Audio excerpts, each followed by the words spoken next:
Suspense.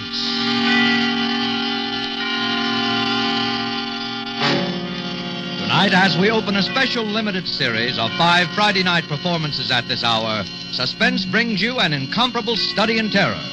It is Edgar Allan Poe's The Pit and the Pendulum, in a new setting as a radio play especially written for Suspense by a contemporary master of the art, John Dixon Carr. As star this evening, we bring you a noted actor of the New York stage, Mr. Jose Ferrer. And as usual, Suspense is produced, edited, and directed by William Spear.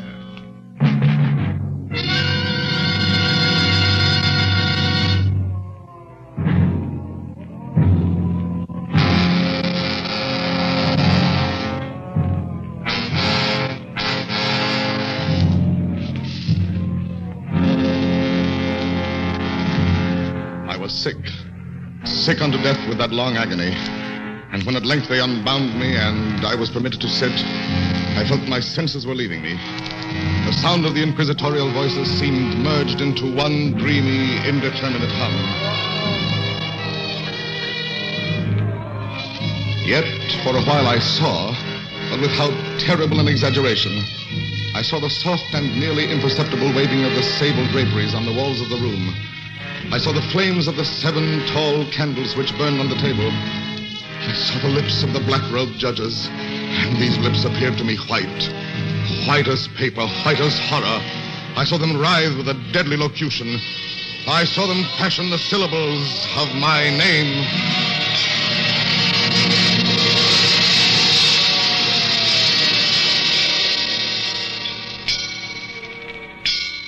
Jean d'Albret. Captain Jean d'Albret. Good fathers, gentlemen. We hear you, my son. I am very weak and infirm. I have been confined for many months in a dungeon. I have been tormented by nightmares. Conscience, one trusts. Pray silence, Fra Antonio. Even now I have no knowledge of where I am or to whom I may be speaking. You're speaking to me, my son. I am Fra Pedro de Spidia, friar of the Dominicans of Segovia, and Grand Inquisitor for all Spain. Is this the court of the Inquisition? It is. Then God help me. He will help you, my son, if you trust him. But I am a French officer. That is true. A soldier and creature of the arch-fiend Napoleon Bonaparte. But a French officer nonetheless. A prisoner of war. By what right do you try me in this court? Let the clerk read the charges against this prisoner. Pray silence while the clerk reads the charges. The charges against the prisoner are as follows. Imprimis, that he is one Jean d'Albret, a captain of artillery in the army of Bonaparte, so-called Emperor of the French. This means nothing, as the prisoner says. It is no crime. Proceed. Item, that on the 4th day of September, in the year of our Lord, 1808, the said Jean d'Albret did wed, espouse, and marry that most noble lady, the Donna Beatrice Valdez, niece and ward of the illustrious... One moment. Your Excellency spoke. Fra Antonio, was any cheat employed to trap this girl into marriage against her will? No, we have no actual evidence of any cheat. Was the girl of age? I believe so. Then wherefore is the prisoner here? This marriage was a deplorable thing, if you like. Bonaparte himself is almost at the gates of Madrid. His General Lasalle menaces our city of Toledo itself, but lawful marriage, however regrettable, is no sin or crime. There are other matters in the indictment, I think. Then continue, but give us nothing that is not material. Item, that on the 12th of October, 1808, the said Jean d'Albret, being in command of a 5-gun battery of light artillery, did direct the fire of his guns against the Holy Church of St. Martha the Innocent, and thereby of his wicked malice destroyed that church utterly. Captain d'Albret, is this charge true? Yes. You admit it. Good father, hear what I have to say. If you recall, the church blew up. Would you boast of your sin, young man? It blew up because it was stored with kegs of gunpowder for your army. I had every right to fire on it. And that is all the defense you have to make. I tell you, I had every right to fire on it. By military law... Is military law above God's law? I don't know. I did my duty. Long live the Emperor. Captain d'Albret, hear the sentence of this court. Must I stand up to hear it? I am very weak. No, You may remain seated. I thank you most humbly. Had your offense been any except this, the Holy Office would have been merciful. Mark what I say. No man, however great his heresy, is ever condemned to be burnt in the fire. Fire! Fire! If he first recant and acknowledge the error of his ways. But for you, Jean d'Albret, there can be no mercy, no pity, no atonement. The only sentence of this court can be... Death! The secular of government arm to which we must release you has devised two ways of punishment in cases such as yours. You hear the tolling of bells? I hear them. It is the procession of the condemned going to the auto da fe. Soon the yellow light of the flames will stream through the windows. And flicker on floor and ceiling. Nunc et in hora mortis intuis maunibus, Domine. Most of those condemned, out of mercy, will be strangled before they are burned. It cannot be so with you, Jean d'Albret. You must die in one of two ways. Either with the direst of physical agony. A slow fire of green wood. Ice bandages about the head and heart so that the fire does not approach too quickly. Be silent, Fra Antonio. I cry your pardon, Grand Inquisitor. Or else, Jean d'Albret, you must die in a certain other way. I'm done with this. Pass your sentence and let me go. The law does not permit me to tell you now what this other way is. It must approach you slowly and force itself into your mind. It must stalk you like a tiger. It must bring you face to face at last with the King of Terrors. The sentence of this court.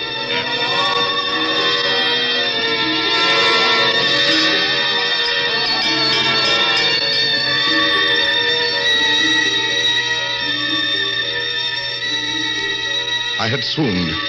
Yet still I will not say that all of consciousness was lost.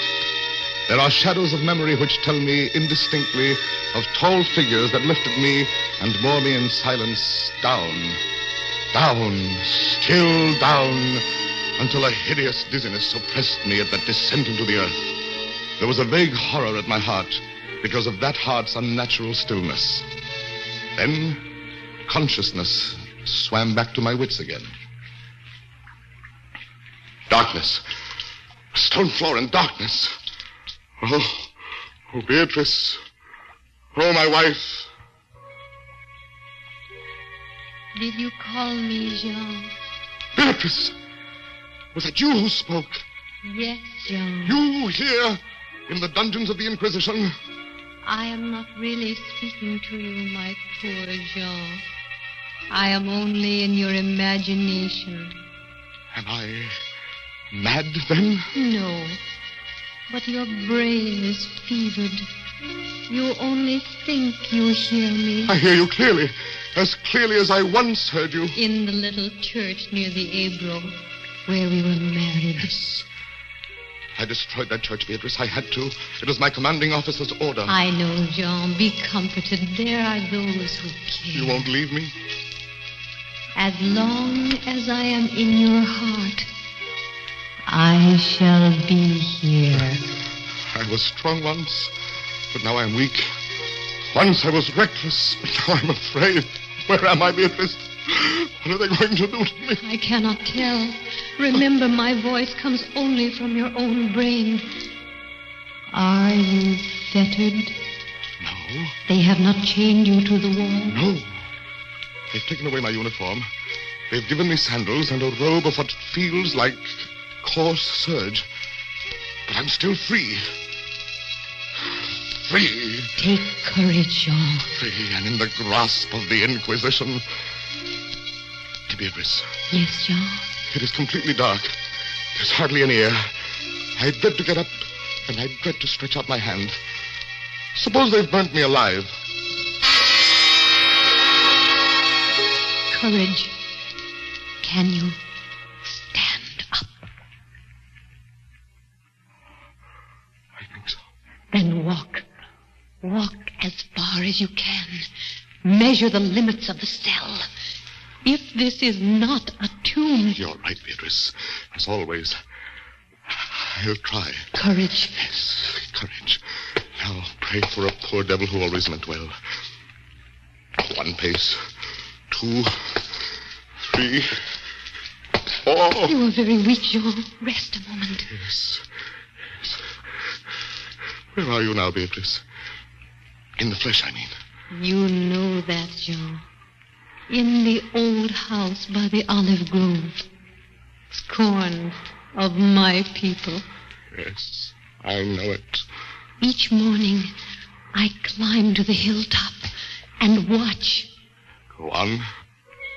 Sometimes I think I hear gun wheels rumble in the hills and long moving columns with the red dust rising about them. Go on. First come the heavy cavalry in plume-crested helmets, on their flanks wheeling like hawks, light hussars in blue and scarlet, and behind them in a glitter of bayonets as vast as light points on the sea, rank upon rank, the long gray coats and tall bearskin caps of the old guard and the Grand Army.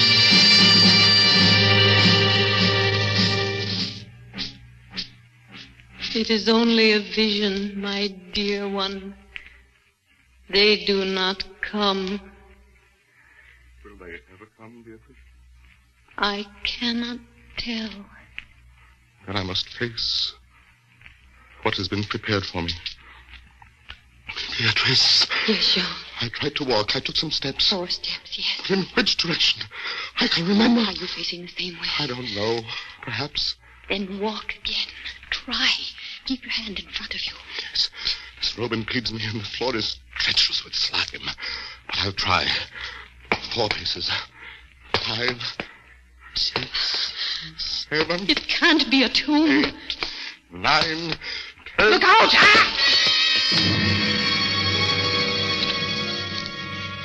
I'm all right. I fell. The rope tripped me.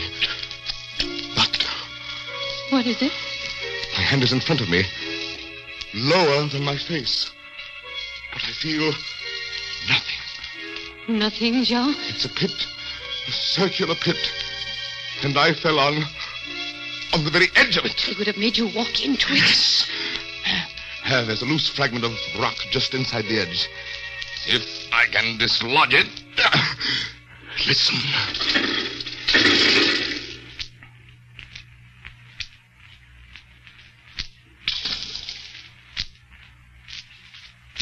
Water. There's something down there. Rats, it may be. Rats, yes. But something else. I heard it move. So do I. Accident saved me. They would have had me plunged there symbolically like the descent of the soul to keep company with something else. And quick death forms no part of their plan. What is in the pit, Jean? I can't say.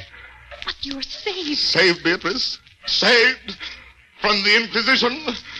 My torture has been merely postponed.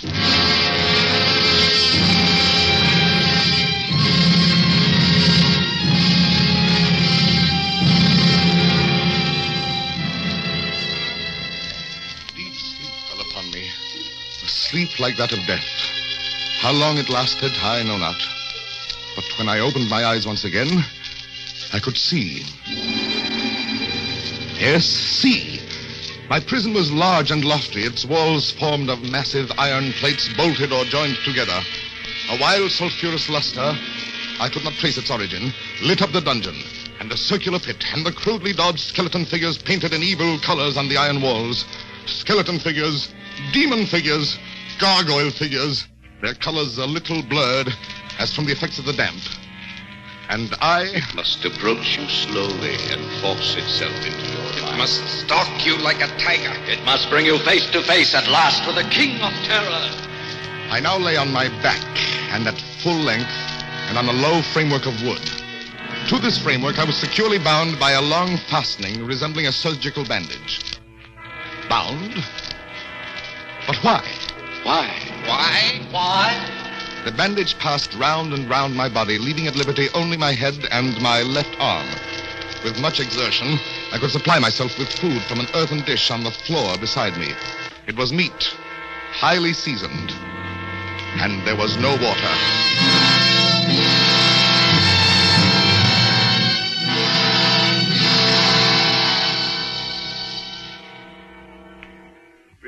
Beatrice, where are you? I am here, Jean, as always.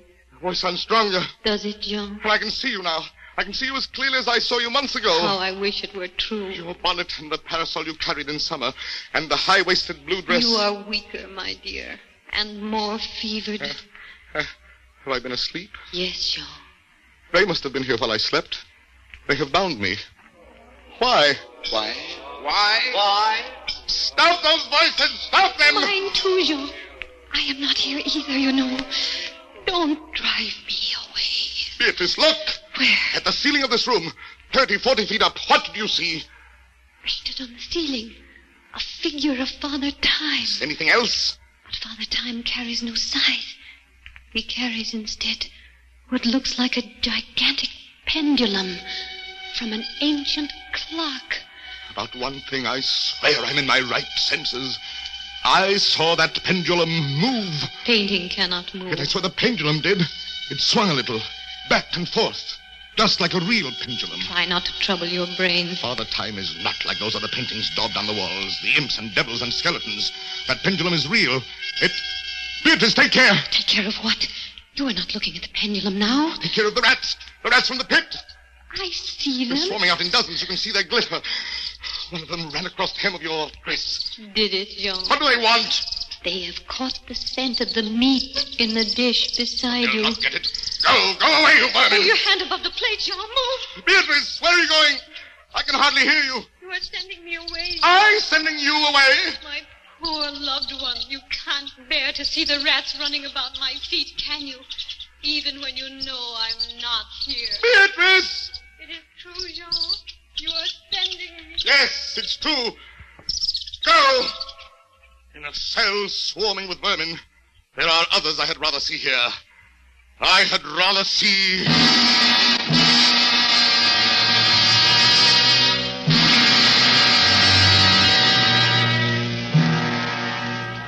Did you call me, Captain Dalbray? Then in spirit I am here. Who are you? Don't you recognize me? No. I am that second inquisitor, Fra Antonio, whom you thought unfair at your trial. But we were not unfair. We administer the law, that is all. Go, I command you, go! Not until I have first told you what you already guess. Which is? As the Grand Inquisitor said, there are two forms of death for such as you.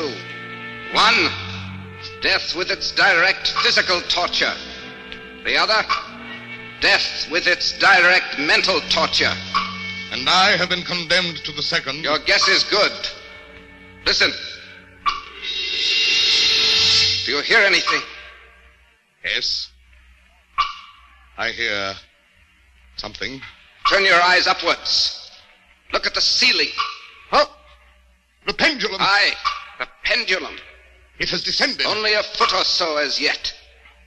As you notice, it is not really a pendulum. No? No.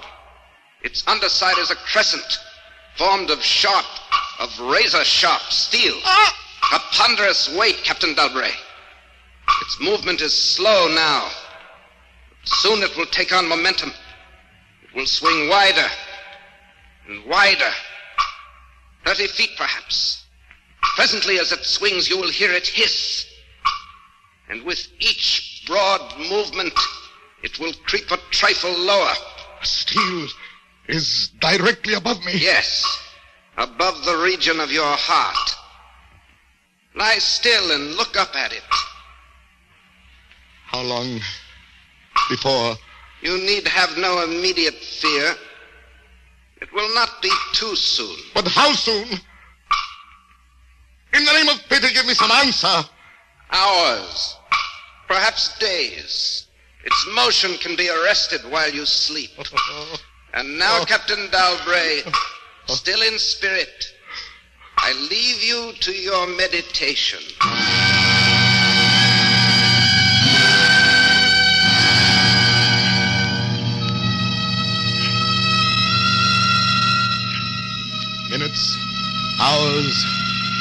days.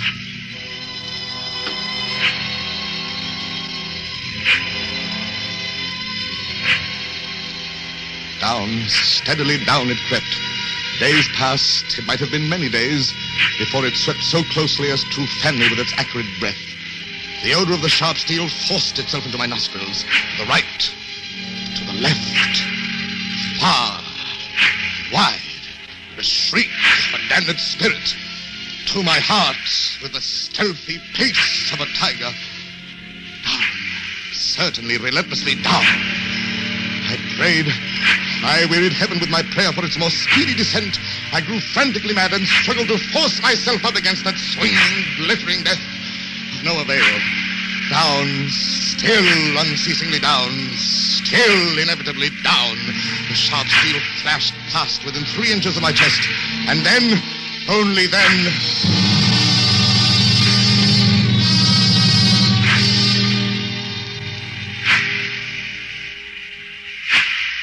I heard you calling, Jean. I am here. It is a strange thing, Beatrice. I am quite calm. You are resigned, then? No, that is the strange thing. Even now, I am not resigned. Is there a way out? How can there be? 10, 12 more vibrations and it will fray the serge of my robe. One slightly as a razor in a delicate hand. There will be many sweeps before it bites deep. I can't escape it. And yet... And yet? I could only... use my wits. You kept me away from you, Jean. You locked me out of your thoughts. If I am here only in your thoughts, why should I fear the rats? The rats? Rats? Do they still swarm here? Across the floor and over the meat platter, they have taken nearly all your food. Yes, they are ravenous, and they have sharp teeth. Well... The meat is oily and spiced. If I take what remains of it, scatter you vermin, and rub that meat on the bandages that hold me here. Try it, Jean, try. It may be too late if I move my body a fraction of an inch up. Try it, I tell you, try. Look, they scatter as soon as I do try. But they are watching you. I can see their eyes glitter. They are creeping back. Can I stand those rats crawling across me? Can the flesh bear One it? of them has leaped on the wooden framework. Another follows. They are gnawing at the bandage. 7, 8 more sweeps of the pendulum. Does the bandage give way? A little. Lie still, Jean, lie still. 10, a dozen rats gnaw. Is death, I wonder, worse than this disgust? A dozen sharp knives could do no better. The bandage is loosened to ribbons. If you move sideways, carefully, and drop to the floor. Beatrice, I can't. I haven't the strength. The steel has frayed your robe. A minute more will be too late. Try! And with all the power that is in me, and the hatred that I bear my enemies...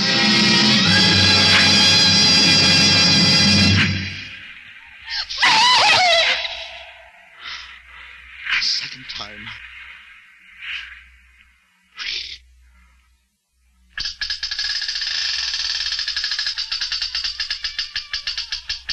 See, Jean. The pendulum stopped. They are drawing it back up through the roof. Each move I make is watched. You never doubted that. No.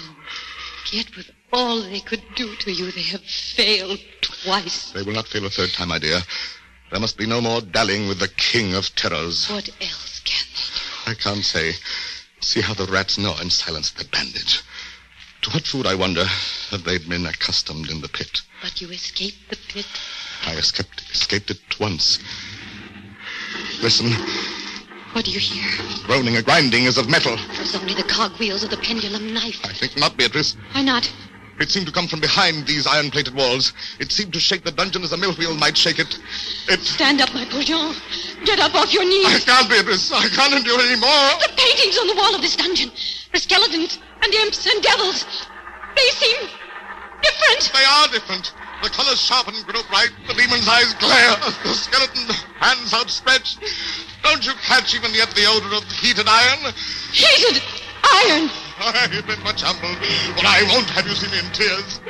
I order you to go. Jean, in the name of heaven. Yes, in the name of heaven. Go!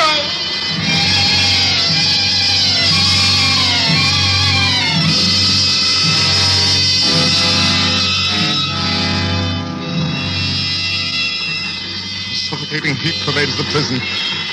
A deeper glow settles in the painted eyes that glare at me. I could draw no breath of air into my lungs.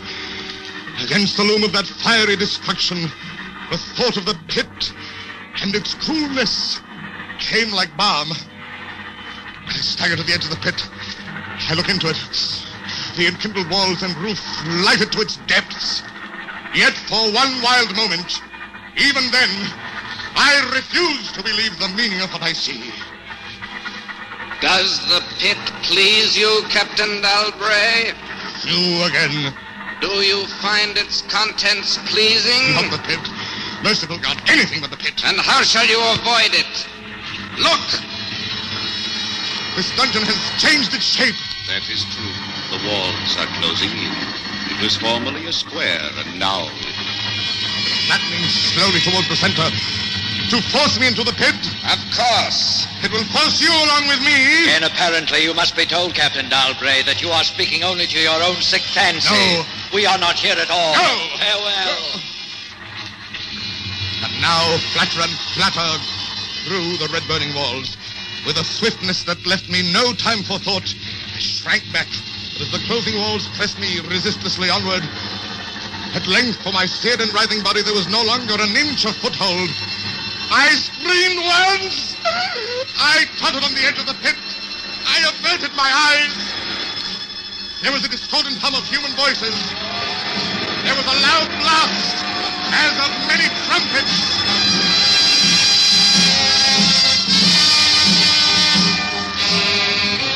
The fiery walls rushed back. An outstretched arm caught my own as I fell fainting into the abyss. It was the arm of General LaSalle. The French army had entered Toledo. The Inquisition was in the hands of its enemies.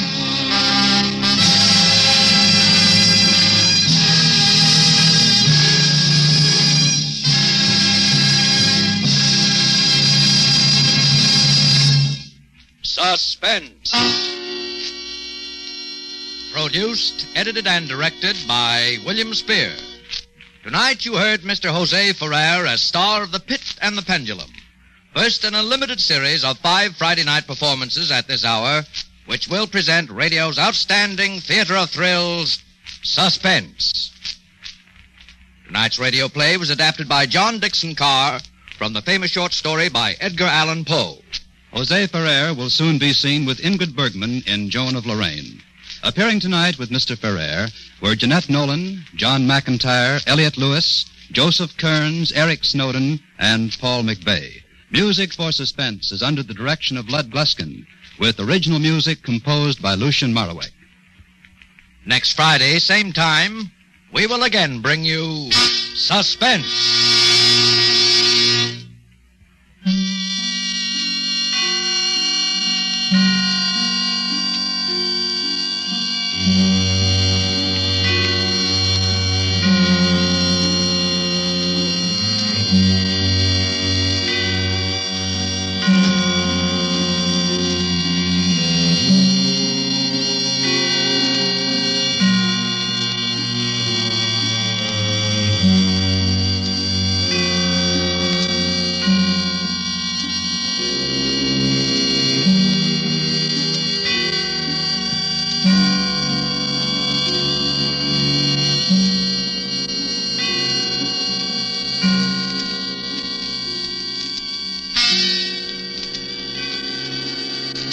This is CBS, the Columbia Broadcasting System.